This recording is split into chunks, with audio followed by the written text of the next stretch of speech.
Hello তো বন্ধুরা, দেখতে পাচ্ছ চৌধুরী এন্টারপ্রাইজে কাজ চলছে। 709-এর যে ইঞ্জিন, গিয়ারবক্স, ডিফারেন্সিয়ালের যে গাড়িটা পুরো সেট আপ 709-এর, তো এটা রেডি চলছে।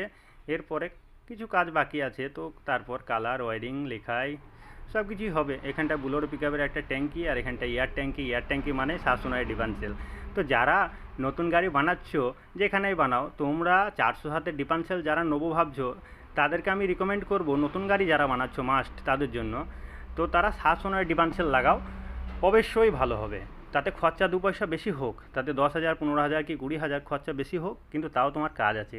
কাজ আছে বলতে এতে হাফস ডাম ভাঙার কোনো ভয় নেই, ঠিক আছে? একদম বকেট ফকেট কিছু নেই, তেলের কোনো ঝামেলা নেই, ঠিক আছে? এতে খুবই সুন্দর ব্রেক, একদম ডিস ব্রেক। আর এটা দেখতে পাচ্ছ তোমরা, সাইলেন্সারটা প্রত্যেকবার আমি ভেতর দিয়ে দিই, এবার কিন্তু বাইরে দিয়ে দিয়েছি চ্যাসিসে। তার কারণ ক্লাস প্রেসার পাল্টাতে খুবই প্রবলেম হয়, করস এইসব কাজ মানে গিয়ারবক্সের কাজ ভেতরে ঢুকে করতে খুব প্রবলেম হয়, তার জন্য এই সাইলেন্সারটা বাড়ি দিয়ে দিয়েছি। তোমরা তো গাড়িটা যদি কারোর ভালো লাগে, তো আমার কথাগুলো যদি কারো ভালো লাগে, লাইক কমেন্ট শেয়ার করো।